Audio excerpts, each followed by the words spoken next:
Welcome, guys, to Hero's Journey Physio Fitness. Today is a very special day. We have a guest, someone that I guess Cam and I have been wanting to talk to for a while. We've watched his videos, we've followed his company. Who's this guest, Cam? So today we have Grant Broggi. Am I saying that correctly, Grant? Yeah, good enough. I'll clean it up later. Okay, thank you. We have Grant Broggi. He's a Marine officer. He's the owner of the Strength Co. He's a starting strength coach and a member of the starting strength seminar staff. But Grant, for those of our listeners who don't know you, do you mind just giving like a quick background on yourself?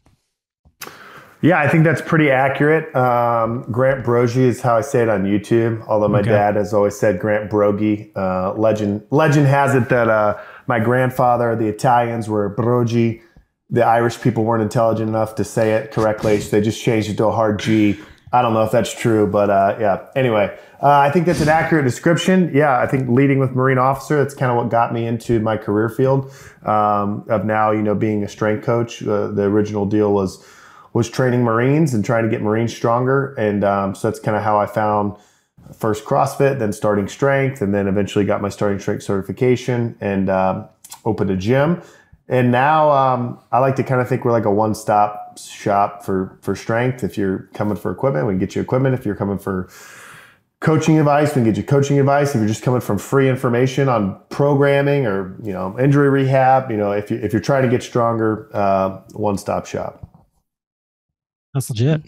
No, definitely. And I guess you mentioned a little bit of the Marines. Is that when you first got into fitness, or were you already active before starting the Marines? Yeah, I would say I was already active for sure. I played rugby in college, and I kind of got into CrossFit right when it came out. And then when I got into the Marines, I think I got my first platoon, and I realized that there was a specific characteristic that they lacked, and that was strength. So they may be fit, they may be able to run 3 miles in under 20 minutes, they may be able to do a bunch of chin-ups or push-ups or whatever, but they didn't have a lot of physical strength. And so that's what kind of got me more into the strength coaching side of things specifically. Is CrossFit big in the Marines? It was. It's not as big as it was, but just kind of like, I think in 2007 is when I started like following the main site on CrossFit. And then when I went in the Marine Corps, it was like this, hey, have you heard of CrossFit? And yeah. It's kind of like the Marines thought it was cool because it's like a hybrid of the two worlds, and it kind of made sense. And then I'd say over the years, there's definitely people that still do it, but it's not as much of a thing as it was. Gotcha. Did you kind of enjoy that when you did it, or were you kind of looking for something different while like in the Marines and all that stuff? Well, I think CrossFit circa 2010 was a lot different than CrossFit 2023, right? That's true. I joined a CrossFit gym in '08 in Virginia, Potomac CrossFit. It was like the first one on the East Coast. And I always tell people, you went in and it would be like, okay, work up to a heavy set of 5 in your back squat, and then, deadlift 3 sets of 5 at 80%. Okay, strength work is done. Now run around the building 4 times and do 10 push-ups in between each set. Like, it was all like very like reasonable and logical. Yeah. And then by the time in 2010, I actually went with a team to compete out at the games. And I remember there was like a handstand walk, and I was just worthless to the team because I'm like, I walk on my feet, not on my hands. So yeah, I wouldn't say I ever was like, I'm over CrossFit. It was just, I just kind of like naturally went away from it. And I found Ripito and starting strength through CrossFit in those early years. He wrote for the Journal. And Did so he really? Yeah. So if you go back, there's a lot of old school articles, a lot of which ended up in the book. So that's how I first found that. Well, that's interesting. Is one of our questions is like, how'd you get into starting strength if you kind of started with? Find it? So I guess it was Ripito in the CrossFit. Yeah. CrossFit isn't useless after all.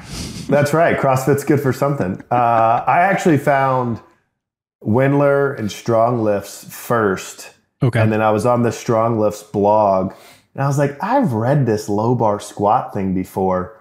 And then I was like, oh, Ripito. I used to read his articles. This is, I started reading him in '08. This is maybe 2011. I was like, oh, he has a book now. And I bought the book, and yeah, that's how I found it. So this is maybe off topic here, but so I guess were you like high bar squatting before, and then once finding that started to transition more into low bar? To be quite honest with you, I don't know what I was doing before. Because I didn't, like most people, I was ignorant. I didn't know there was a high bar squat. I didn't know there was a low bar squat. You probably sumo deadlifted, didn't you? Yeah, I probably sumo deadlifted. I probably trap bar deadlifted. No, I definitely didn't do that. But I would. For me, it wasn't like hey, I was squatting high bar, now I should squat low bar because of these things. It was like, okay, let me actually learn how to do these movements. And I mean, for me, again, if you're just a general strength trainee, well, why would you not pick a way that allows you to move the most weight? Doesn't mean that a high bar is bad by any means, but if this one uses more muscle mass, I'm going to do that one. Oh, that makes sense. So kind of transitioning kind of into your current, training philosophy, what would you say you kind of fall under? It's like to give the viewers, almost your philosophy, so to speak, on training in general. Yeah, so I'd say the most important thing about training is that you actually have to do it. No, but I mean, as coaching people for a long time, I think the biggest thing that I found is most people will not do this consistently. And I think, a program like Ripeto's Starting Strength, there's nothing better. If you're just getting started, you are weak.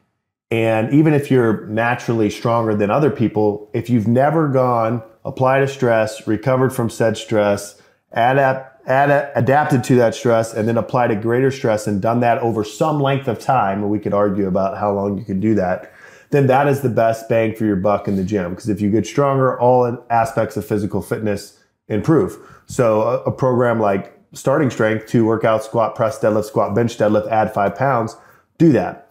The problem is as you do that, it gets heavy and it gets hard. And it turns out that people don't like to do things that are hard. And so what happens is they either start to they stop going to the gym, or they start choosing something else, and they never continue to see the growth that happens. And so to answer your question, what is my training philosophy now? It is you should have a basis of strength that I think if you're weak, there's no better program than the one I just talked about. And then on top of that, though, you need to have some conditioning and a healthy body weight. I think strength isn't the only thing. I think it's the first thing to prioritize. But if someone has a 450 pound deadlift and they're, 100 pounds overweight, should I get them to a 500 pound deadlift? Or should I keep them at 450 or over 400 and help them with weight loss, right? So I do think it needs to be a holistic approach, but I think most people want to get into the weeds rather than just doing the simple thing that needs to be done.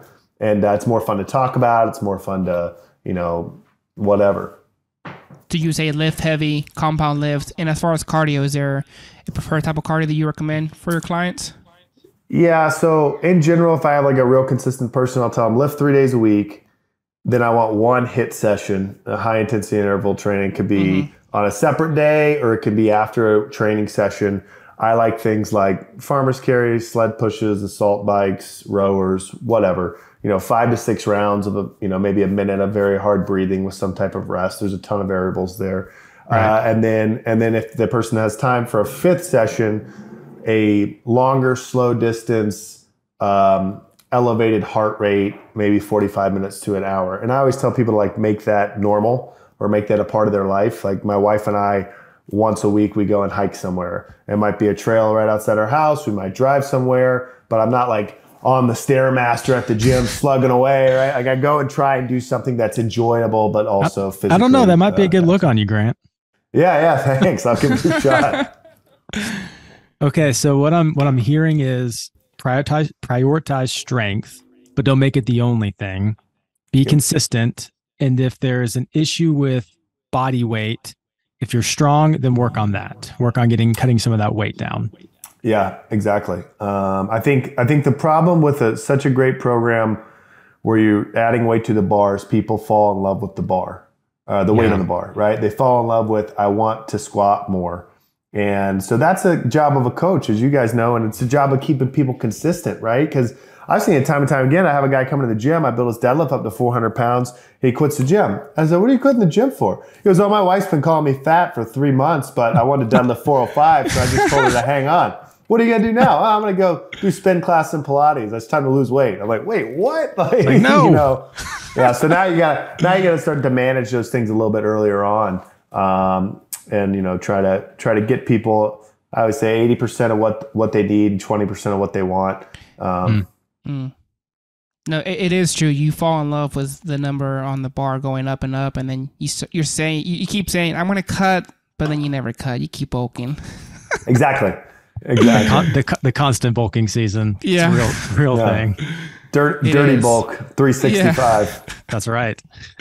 So I guess with nutrition, what's your overall nutrition philosophy as a whole?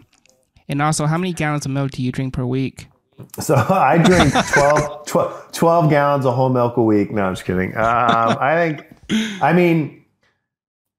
Nutrition's, it's tough because, it's like the gym, right? There's so many different avenues you could go. But if I usually, when I coach people with nutrition, the first thing I tell them is, hey, habit one is just walking to the gym 3 days a week. And they're like, no, I asked you about nutrition. I'm like, I know. Like, let's just get you coming to the gym 3 days a week. Okay, boom, we check that habit. Now let's start talking about what you're eating. And I usually tell men and women to first just eat more protein than they currently are. Mm-hmm. And people don't like to track, people don't like to weigh, people don't like to measure. So I'll just say, hey, I want you to add in one protein shake on top of what you're doing, right? And then get that protein intake up.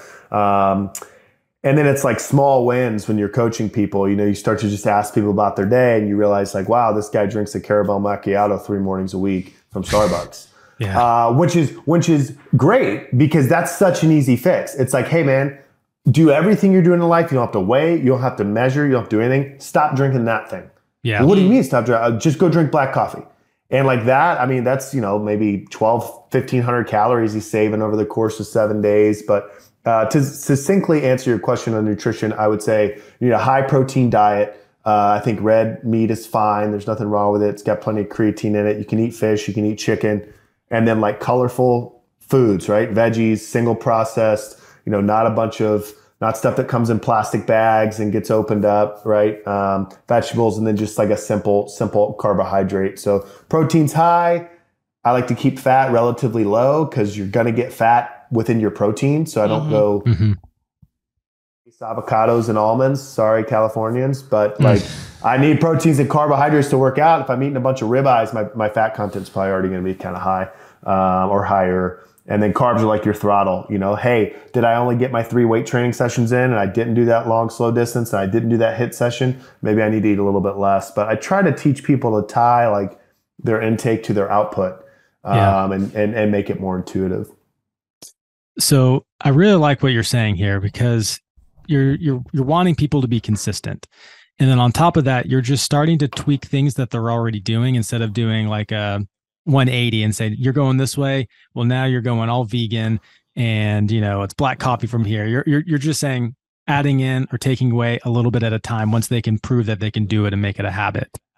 It's the same philosophy we use when we talk programming, right? Like strength programming. If someone gets stuck, it's well, I'm not going to change every variable of this program and turn it on its head if the person's been having goals. I'm going to say, hey, where's the issue? Okay, let's change one variable and see what happens. And in the food department, there's usually so many easy wins. It might be the sugary drink. It might be sodas. It might be the guys drinking a 6-pack every night. And so you have to find a non-invasive way to talk to people about this and kind of figure out where they are. And then just kind of help them from there. Sometimes I've had people that eat Chick-fil-A every day. I'm like, okay, next time you go to Chick-fil-A, get 2 sandwiches, skip the fries. They're like, well, why would I do that? I'm like, well, you did increase your protein intake and you decrease some carbohydrates and probably some fat. And sometimes it's little stuff like that. Because it's the Lord's chicken. That's right. It's the Lord's chicken. So would you say your or how does your training and nutrition maybe differ maybe from the mainstream, maybe things you see on TikTok and YouTube and all that stuff? Are there things that you find that are kind of differ from that? Yeah. So here's how my thoughts on nutrition differ from the mainstream. When you see the girl on Instagram holding the giant piece of pizza and like the cheese is like dripping into her mouth and she says like cheat day and she weighs 85 pounds, she didn't eat that. She's lying to you, right? Oh, when you look at a guy and he's 55 and he has a six pack and he's jacked and you're like, oh, what kind of diet plan do you follow? He goes, I don't really watch what I eat. I just, once in a while I have diet sodas. And you're like, that's not true. Like you're totally throwing cheese off of your burger, not eating the bun. Like I know how this works. No, I say some of that kidding, but I think a lot of stuff on the internet it's just not factual, right? People want to show a lifestyle that's a lot of times not possible. But I think I probably like meat, right, more than the modern society does. I mean, I think we used to be there, but now with the rise of veganism and other diets, less people are doing that. I don't like things that make you I don't like following diets that end up making you follow the diet. So for example, keto, I don't think there's anything wrong with it. I'd make the argument that you would perform better if you had some carbohydrates. I am a proponent of fasting. Maybe we want to talk about that. There's nothing wrong with ketosis. What I don't like is you have a keto guy and all of a sudden he's eating like keto bars, right? It's like a highly processed to fit the deal, right? Same with paleo. I did paleo for a long time. Again, none of these things are bad, but I want to eat real food, right, from animals or from the ground, and like I don't want to eat a bunch of highly processed stuff. So I don't care which diet you follow. I want you to follow something. I don't even like to say diet because when I think diet, you think temporary, like, oh, I'm going on a diet. Right. It's more like Liver King, whole feast, You strike me as a carnivore, Grant. Yeah, just a little bit. No, I agree with what you're saying. There's a lot of things in the grocery store that'll have, vegan Oreos or GMO friendly or paleo. And it's like, but this is like, 3 times through process. Like, come on. Right. Wouldn't you just be better off eating a little bit of carbohydrates? That's true. Okay. So you touched on fasting, and I thought this is, I've read some of your blogs when you've gone through some long fast. Do you mind kind of telling us about that experience and, maybe what you recommend maybe for some of your trainees and lifters and everything? Yeah. So I think fasting is a really good,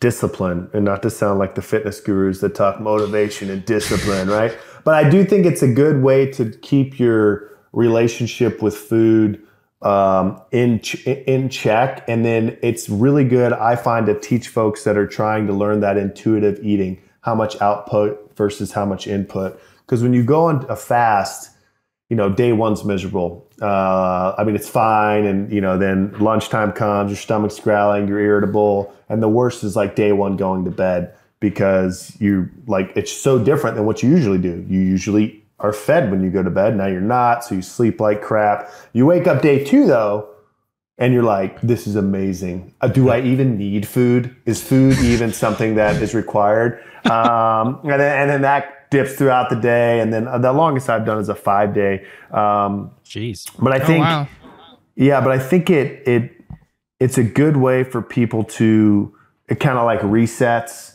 what they think they need to eat. Cause it is kind of amazing. Here we are, most of us eating 3 meals a day, just like clockwork, actually literally like clockwork, because it's morning. So here's my muffin and my whatever. And so when you separate that and all of a sudden you don't eat for 1 day, it's just kind of mind blowing. Like, hey, maybe I was irritable. Maybe I was mean to an employee or whatever. I'm kidding. But I just went 36 hours and I didn't eat anything besides water. So yeah, when I tell people to fast, or not tell them, but if I'm coaching them through a fast, I usually start with them like, hey, skip breakfast for like 4 days in a row, right? Just so they start to like, I want something. Oh, I don't get that thing. And then like maybe day 5, don't eat, just like that whole day. And like, I don't recommend that anyone starts off with a fast. Again, if you're weak and need to get stronger, you probably need to be eating right now. So it's a specific person that I think it's a good fit for. And how do you coach someone who maybe you looked at them, you said, okay, they can do it fast depending on where they're at. Do they lift still? Do they back off some during that week or day? How do you coach them through that?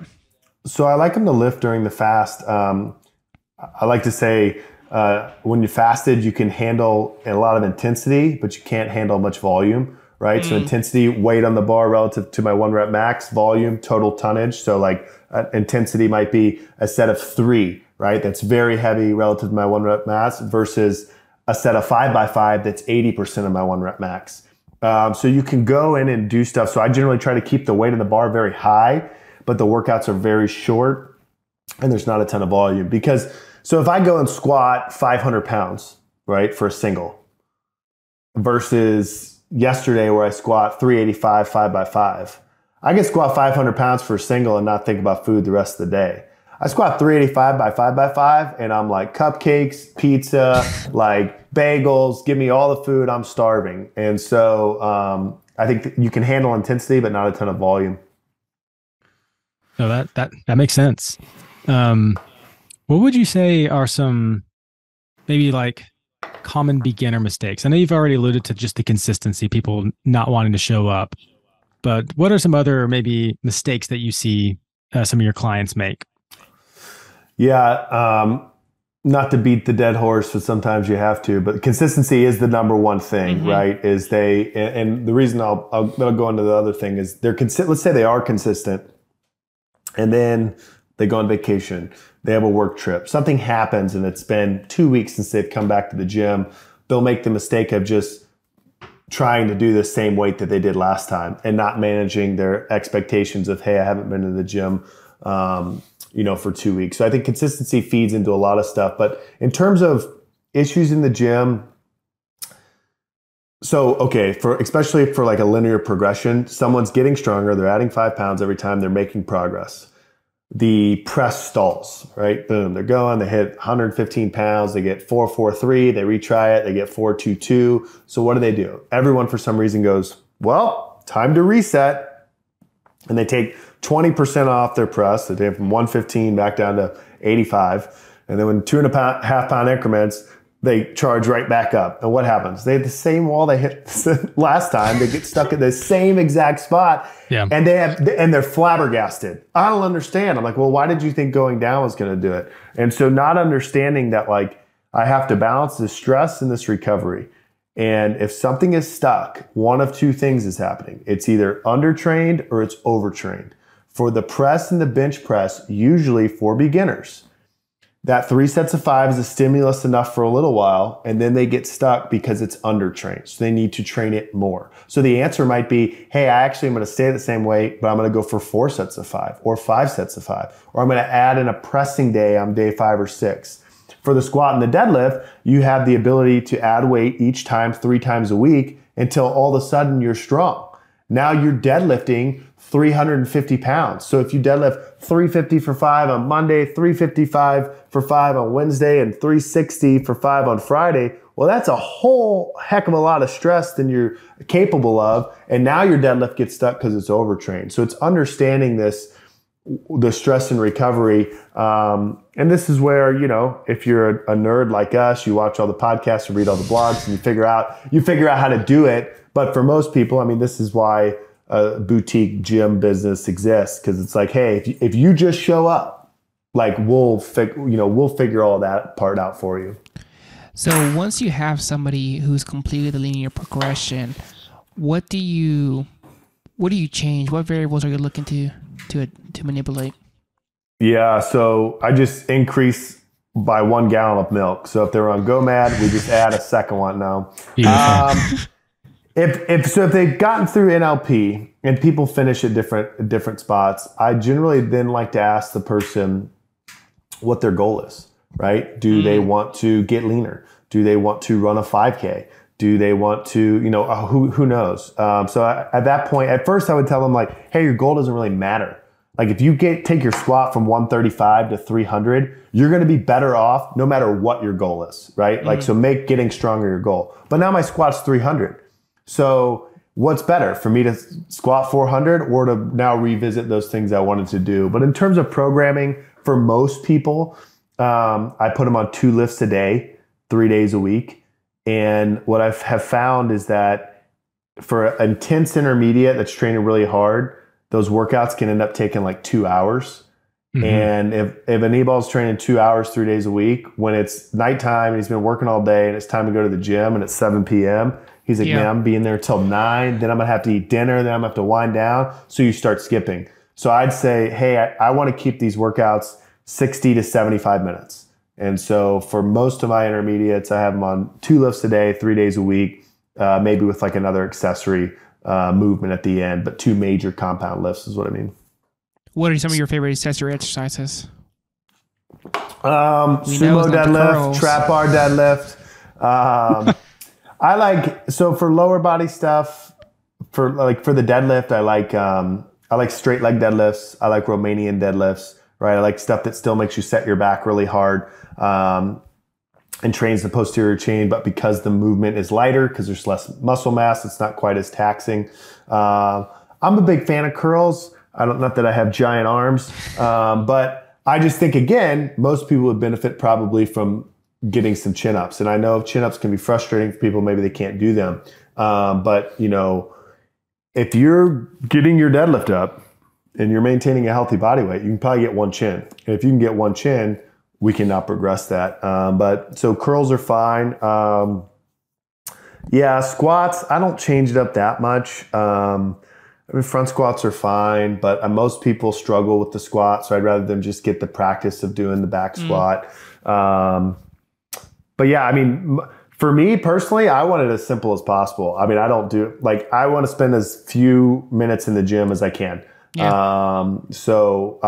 Hey, let me hit these big movements and then maybe hit one on the way out. We have a dumbbell rack at our gym here now, and so I'll often, maybe squat and then bench.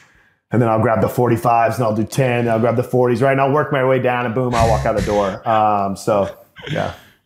But this is also a good example of you put in the years of work, lifting and being consistent, where you can do a little bit, maybe quote, like less, but still reap the benefits because you've already put and laid the foundation and built all the strength.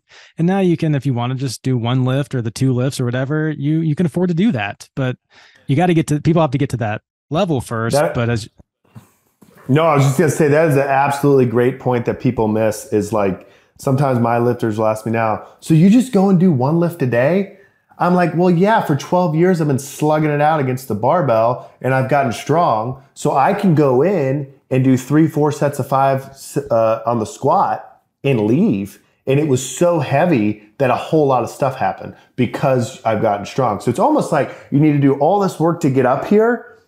And then if you want to keep going up, you need to do even more work. But if you just want to stay there, you can actually kind of dial it back a little bit, the amount of stuff that has to happen. But yeah, no, that's a great point. We've alluded on our podcast, obviously, about starting strength and stuff like that. But just in case, we've been talking about things like linear progression. You mentioned stress, recovery, adaptation. You've kind of mentioned dropping down after that. Do you mind just telling everybody real quickly what starting strength is and what you coach beginners on, like the days and the exercises and everything? Yeah, so it's just 2 workouts called workout A and workout B. Workout A, squat 3 sets of 5 repetitions, press 3 reps of 5 repetitions. Or 3 sets of 5 repetitions, and deadlift 1 set of 5. And then workout B would be done 48 to 72 hours later. And it would be the squat, 3 sets of 5, and the deadlift 1 set of 5. But instead of pressing, we would bench press. So we'd bench 3 sets of 5. So you have A and B, and ideally you lift 3 days a week. So if you lift on a Monday, Wednesday, Friday, then you would go A, B, A. The next week you would go B, A, B. You're just alternating those workouts. But yeah, and then you're just adding weight. So at the beginning, you're adding 5 pounds, and then very quickly on your press and your bench, you'll probably have to make a smaller jump to maybe 2.5 pounds. Males can run that for a long time. Women's after 3-4 weeks, if they're training hard, might need to switch their sets of 5 to sets of 3. They're not as neuromuscular efficient, and so they're not able to get a set of 5. But you switch them to 3s, and they make progress for a long time. But yeah, it's just the big movements 3 times a week, adding weight, and then The book calls for power cleans once that deadlift, gets so heavy that you can't train it every time. I would say 50% of maybe 30% of people that follow the program ever do the power cleans, but that's okay. They sound great in theory. You're like, oh my gosh, I'm about to power clean like 225. And then you're like, what's this form? Yeah, that. And then it's like you got a 55-year-old guy coming in. He's complaining about shoulder pain the whole time. You have to like press him in with a forklift to get him into the low bar position. And it's like the last thing he wants to hear at the end of the workout is, and now it's time to learn the power clean. He's like, screw that. Yeah, I definitely skipped the power clean. But I do want to say something about the book for everyone. It works, and you can run that for a very, very long time. I know a lot of the programs you see online are very complicated. They have like 5 or 6 different workouts, and then you're exhausted, and then you may not see progress. But this one, it may seem simple, but it works. Yeah, I mean, we had a previous episode on how I put on 20 pounds pretty much doing the starting strength method with some variations and stuff, but it does work, and it does take consistency. And as Grant said, the weight gets heavy, and it's when you're wanting to work out after work and you're like, I've got a hour and a half workout, and one of the movements is squat, which is something is mentally taxing about knowing the weight is on you versus like, pressing over your head or deadlift you can drop. I don't know. There's something mental about the squat. Yeah, maybe it's the fact that like there's 500 pounds that's about to literally disintegrate your body. But yeah, no, it's the deadlift you can always just let go. And the squat, the second you unlock your knees, you're in for, some type of ride. It's like, have fun. But yeah, exactly. Well, and I think that's what's fun about this. If people are consistent though, there's always like an aha moment. So they're coming into the gym, you're adding 5 pounds to their squat, you're adding 5 pounds to their squat, you're adding 5 pounds to their squat. And then one day they say, man, I can't believe I got that. There's no way I'm going up next time, right? And you say, no, you're going to go up next time anyway. Well, let's talk about it then. They come into the gym. So remember I did 240 last time. I always call it negotiations. The gym members always want to make negotiations with you. So, and they tell you all the reasons that they can't do it. I'm like, put 245 on the bar. What did you think I was going to tell you? And they do it. And then they're like, oh my goodness. You don't understand, Grant. I've been thinking about this squat since I walked out of the gym 48 hours ago. I was like, no, I do understand. I've been there. And that's why this is so effective. You have to put 5 more pounds on the bar and do it anyway. That's right. It is funny. People negotiate, even like in physical therapy. I'm like, hey, go warm up on the bike for 10 minutes and we'll get started. Like, what about 7? I'm like, just do the 10 minutes. It's not that hard. Exactly. This is not a negotiation. Yeah. 8:30 deal. Okay. Okay, so I want to talk also about your company, the Strength Co. Give us some background on that. I know it started as a gym. I guess like when did you start your gym? And kind of why did you start your gyms? Yeah, so I started coaching out of my garage, and for clients for money in 2016. I've been coaching a lot of Marines before that, and I kind of started it on accident. I had a lot of people coming through. One day I realized that 80 people had signed like paper waivers for Broggi barbell in my garage. And I was like, well, how are you getting some of these clients? Was it just word of mouth? Okay. Starting Strength Directory is how they would come in, and then word of mouth. And again, this is a good point. So I'm like, you know what? What if I could train more of these people at once? I could charge them less. I could make more. This would be great. So, I started looking into a gym space, finally got the lease signed. It was, we started, I think, with 6, there's 8 racks in there now. We started with 6 or 7, but the idea was like, Cam, you squat while you're resting 4 minutes. I'm going to a knee ball while he's resting for 4 minutes. I'm going to the next guy. And, I can, get a bunch of people done. Anyway, emailed all 80 people. Hey, it's been awesome training with you guys. You've opened the door. I'm going to open a gym. It's called the Strength Co. And you can all come for half off for the lifetime if you'll join. And I was like, I'm going to have like 40 members tomorrow. One person signed up. Oh my gosh. One person signed up. And I was like, what is happening? Oh my gosh. So that was 2017, and then worked it. There's a lot of rabbit holes we could go to. The Yelps, the Google reviews, the calls, the free clinics, the workshops, whatever. And it grew really well. And then I opened a second location in December of 18. So the first one, July of 17, second one, December of 18. And the first year over there, the demographic was better. It was kind of our demo, which is 40 to 65-year-old, men and women of above average incomes, kind of who ends up walking into our gym. And this second one was like right in the middle of that. And we opened and it was dead. And we did magazines, we did grocery cart, ads, we did radio stuff. Finally grew that one up. And I think January of 20, I was looking at the books and I was like, heck yeah, we did it. We got 2 gyms making money. And then March of 2020, dun, dun, dun. But, and I won't belabor that. We've talked about that, but that changed a lot. And to fast forward, the first gym still stands in Costa Mesa, does great, got a lot of great members there. The second one I closed, I fought it for a long time and then just realized like, hey, this is a numbers game. Was that your second gym that closed, or your first? Okay. My second one. Yep. And then that was the same time that we kind of launched the product line. And then we've now since opened a gym here in South Carolina where I am now. Wait, you're in South Carolina now? Yeah, I moved to South Carolina in March of this year. So yeah, wild. Guess we should talk about that beforehand. Yeah, I thought you were still in Costa Mesa. If I've said that right. I get back there a lot, but yeah, no, my wife and I moved here this year. I think you're talking before, but where's your wife from? My wife is from Southern California, from Santa Ana. But yeah, as I was telling Anibal, her family's from Guerrero. Took me like 5 years to learn how to say that. So I'm going to say it like a couple times. Guerrero. You said it right. You're good. Yeah, that's right. Yeah. And was like, no judgment. I got you. Yeah. So I guess talk to us a little bit about your product line. What do you sell? What do you have? What can people purchase from you? Yeah, so our kind of, I would say, innovative product, as innovative as you can be, literally recreating a wheel, is a cast iron plates. And the biggest thing I wanted to solve there is when I opened those 2 gyms, I couldn't buy made in USA plates.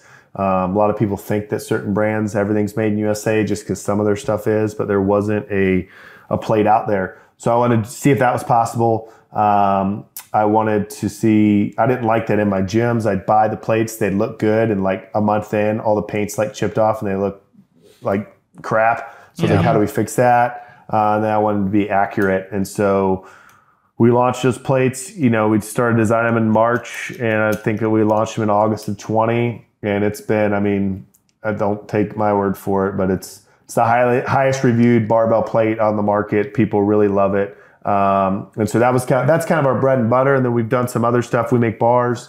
People really like the bars. We did squat racks and stuff for a while, but kind of zoomed out and said, hey, what are we good at? Like, what do we actually beat our competitors in our opinion on? It was, these other options. And we just launched a bumper lines. So you guys need to start doing your power cleans and buy some bumpers. We had saw, I think what's his name? Coop from Garage Gym Reviews. He loves your stuff. I think he was. Yeah. He's definitely a big fan of the plates. I think we won his like best plates award. Did an interview with him. That's up on our YouTube channel. That's pretty cool. So if you're interested in like how did that business start? I think I talked to him for like 2 hours, and it was like in 2020 when everything was fresh in my brain. We'll make a note and we'll maybe link that. You said it's on YouTube. Yeah, I'll send you the put it in link. the show notes. Yeah, we can put that in the show notes. So I guess what is one of the challenges that people may not think about or maybe even know about trying to be made in the USA? Yeah, so I mean, a lot of it's just labor costs. I think one of the things that people don't realize is how many stages there are to build a product. So a lot of people will email us and they'll say, I got to pull out my Wisconsin accent. Yep. But they'll call and they'll say, hey, I'm from Appleton. Can I just pick up at Wapaka? Wapaka's like 40 minutes from my house. I can't do it. It's turning into New York. But anyway, and I'm like, no, you can't pick up at Wapaka. They're like, you don't understand. I know exactly where Wapaka is. I'm like, the plates aren't at Wapaka. The plates are casted in Wapaka, and then they have to go into a semi truck, and they have to drive an hour south to Slinger, where they get unloaded, and then they sit there and then they get machined and they leave there and they go to Racine and they have to get, E-coated and they get loaded back on another truck. Another human being has to get in that thing, right, and drive it to a warehouse. Well, which warehouse is it going to? Then I have to have boxes. The boxes can't just be like, oh, this box looks like it'll fit. Like you're literally shipping like torpedoes. So it has to be like packaged well, fit perfectly. And so I think a lot of people like want made in USA or think it's important, or they say, oh yeah, well, no sweatshops kind of deal. But there's just a lot more stages where, imported stuff. I've quoted imported stuff just out of curiosity, but it's like pennies on the dollar to import. Really? And I think it's just, and I'm not an economist, but I mean, I think people just think that or forget that there's a lot of jobs that get you to that finished product, right? Like this Spindrift, it's not like, there's the aluminum, there's the design. I mean, there's just a lot of stuff that goes into, boom, this final product that you're using. No, that makes a lot of sense. And I think in theory, people are like, yeah, I want to support America and buy from America. But what you're saying is like all these different processes cost money to ship from the one place to the other place, to get it E-coated. And did you run into any difficulties like figuring out the process of how you even like make plates? Yeah, it's funny. So we just launched our bumper plates, and when we launched our cast iron plates, I mean, it was problem after problem. We didn't account for this. We made the tooling wrong. We had to make a revision. We boxed it like morons and paid double in shipping costs. And we didn't even have good shipping costs at the time. Whatever. Someone was asking the other day, so, well, how's the launch of the bumpers gone? I was like, great. And they're like, well, like what issues have you run into? I'm like, none. Like, wait, what? I was like, yeah, I've been thinking about the same thing. I guess, 3-4 years of experience. And now it's like, oh, the infrastructure's there. Yeah, there's a lot of things you learn along the way. But it's, shipping is huge. Packaging is huge. Those are things I think we messed up in the early days. I'll put it to you this way. Any package over 50 pounds gets a surcharge, rather large, from any carrier. And when I first started shipping, I thought like less packages is cheaper. So I would take a 45-pound plate in a box and another 45-pound plate in a box, and then I'd use one of those poly strap machines and we'd strap it together. Well, every time there's a strap on a cardboard box, that's another surcharge because it can't go into certain pulleys and systems. Oh, by the way, you didn't just hit the 50-pound surcharge, you also hit the 75-pound surcharge. And so here I am, we've like pre-launched all these plates, right? Pre-sold them, and we ship them out. And, it says, because like when you buy your shipping label, it's not accounting for the surcharges. It's not telling you about a home delivery surcharge. So you're buying, I'm like, boom, this is great. And then you get the first invoice, you're like, I know nothing about anything. Right? Like, this is amazing.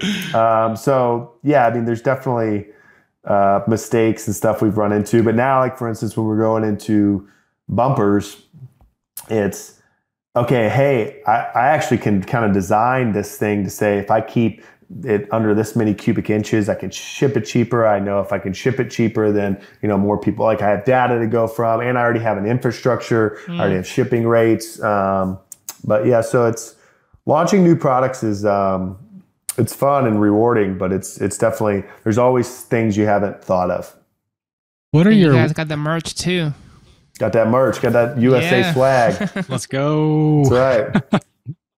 What are the weights on your bumpers? Like 45s, obviously. What others do you have? Yes. So we did 45s, 25s, and 10s on the bumpers. And the reason being, okay, when I launched my plates, I did the iron ones. I did 45s, 25s, 10s, 5s, 2.5s. I now have 35s and 100s and 1.25s. I even made a video making fun of 35s. I made a video, I wouldn't say making fun of bumper plates, but talking about why most people think they need them when they don't.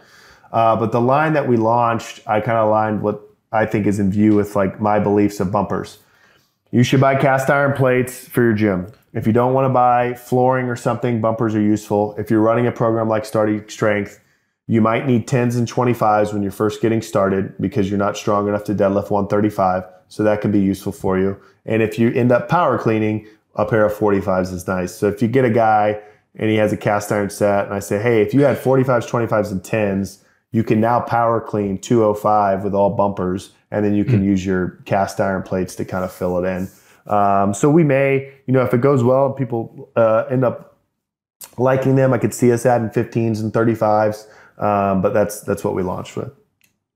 Nice. Have you thought, I guess CrossFit might be with Rogue maybe more, but maybe even some like local gyms you could advertise your new bumpers to them and everything. Oh yeah. If anyone's listening, they're opening a gym, please call us. We love putting stuff in gyms. And we've already been definitely getting more into that market. The cast iron, we outfit a lot of gyms with cast iron. We just did CT Fletcher's gym. We're getting ready to do Larry Wheels' gym. So we definitely have some plates in some cool spots. But yeah, we're trying now to say, hey, not just the garage guy, or for the garage guy, a lot of people are just adverse to cast iron because they just think like, I don't know, their garage is going to implode if they deadlift with cast iron. So I think we'll pick up a lot there. And then exactly right, CrossFit community, definitely want to get in there. How'd you get hooked up with CT Fletcher? How did I get hooked up with CT Fletcher? A guy named Thomas Davis. So Thomas Davis is a powerlifter. He's the all-time bench press record holder for Raw. I'm like 95% sure that's right. Powerlifting guy. And I'd seen him do something with him, and I just, I said, hey, or he said, he maybe told me CT loves your plates or something like that. I said, well, put me in touch. And, I don't know, 2 months later, I was in his backyard and he was telling me about pig iron and how, wants to make a whole new plate line of 1-inch stuff, which we're looking into. So if you're interested in pig iron on the website, there's a pig iron newsletter sign up. I'll just check that out. Are you working on anything else that you'd want to share with the listeners or anything like that? Or are the bumpers the biggest and newest thing? Yeah, bumpers are definitely the newest thing. We are looking into some 1-inch weights. So in all seriousness, if you're interested in that, please, sign up. We're getting people to sign up already. It's a good way to gauge interest. And we're hoping that if we can make that work, we could also make a pro style dumbbell line. So if you've ever seen the dumbbells, rather than like the hex with the rubber coating, but it's actually like plates fastened on, fixed dumbbells. Again, we're kind of like in the idea design phase. But we're looking at that, and then I'd still like to get kilogram plates, USA kilogram plates in the market. No one's done it, so I think that'd be cool. So I'll be in Wisconsin next week, talking to a few companies that might be able to help us there. But besides that, cast iron and the bumpers. I mean, it's the best stuff for home gyms. People love the bars too. Basement Brandon, I mean, he's reviewed our bars against everyone else's and is like, this is just as good. It's my daily driver. So, we've gotten some high praise for those as well. Well, I've already, before you launched your line, I had already bought a lot of my home gym stuff. And whenever I revamp, yeah, right before you launched, Grant, I swear I was going to buy your stuff. It was like the day before. No, it's fine. No, but I've seen all like good reviews on your stuff, and we'll definitely link that to in the show notes. That way, our viewers can kind of take a look and see what you have to offer and everything. Yeah, that'd be great. Yeah, and it's again, put my coaching back hat on. As much as I'd love to sell you more plates, people will often say that, I have these plates, I can't buy. And I'm like, hey, I don't care. I want you to lift 3 days a week. I want you to lift 3 days a week and get strong so that you need more plates. Then call me and, you can buy some more, but like just be consistent with what you have. Yeah. The equipment is definitely not what's holding you back. Yeah. People might think though. That's right. I just had that Rogue barbell. I'd be squatting way more. That's right. So we got some fun rapid fire questions for you, and then we'll just finish up. All right. Sounds good. All right. So most of these are just, you just pick one, and there's a few like yay or nay, like yes or no. Okay. Okay. All right. We got upper body or lower body? Lower body. 35-pound plates, yay or nay? Yay. Buy them all. But I know it's a yay or nay, but if I'm honest with that, when people ask what I actually think about 35s, I say, I didn't want to miss out on the whole line because I didn't have one offering. But if you walk into my gym in South Carolina or Costa Mesa, you'll notice a plate variant that's not there, and that tells you everything you need to know. Thanks for sharing. Yeah. Push-ups or pull-ups? Pull-ups. CrossFit, yay or nay? Yay. Long runs or sprints? Sprints. New York or Chicago style pizza? Oof, New York all the way. It's not even in the same category. Give us a little one bite. Everybody knows the rule. That's right. That's right. Pizza review time. Let's see. Where are we? We're at the corner of Frankie. What, is it Maine? And yeah, no, I enjoy those. That's awesome. All right. So where can people find you, Grant? www.thestrength.co is going to be your hub for kind of everything. You can see all the products on the far right side. There's a media page. We do 2 to 3 YouTube videos a week. The goal of the YouTube channel is to take everything I've learned from coaching for over a decade, every excuse I've heard, every problem that's been thrown, and answer it. So the idea is, hey, if I was lifting on my own, this is a problem I'd run into. I type that into YouTube, and hopefully we pop up with a solution there. So if you want free content, you don't want to buy anything, go there and do it.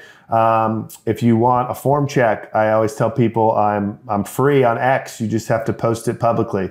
If you post your squat, your deadlift, your bench press, and you want me to critique it, and you post it publicly and tag me at Grant SSC, I'll break it down. If you DM it to me, if you pull my number off the website, if you send it to me in a Instagram message, I will not do it. But if you do it publicly, I'll answer it. We're on all the medias. We're even talking. TikToking, so you can find us in all sorts of places. Well, Grant, thank you so much for being on. We definitely really appreciate it. And if you were ever in Chattanooga, Tennessee, we'd love to. Oh, you're not that far. Yeah. Well, I thought you were in California at first, but I was like, oh, yeah, you're in South Carolina. Okay. We'd love to get a lift in with you. Yeah, that'd be awesome. Heck yeah. Only if we update the plates first. That's right. All right, well, give us some time. Yeah, that's all right. All right, well, thank you, Grant. And everyone, remember you're human. We should not seek perfection, but daily improvement. See you guys.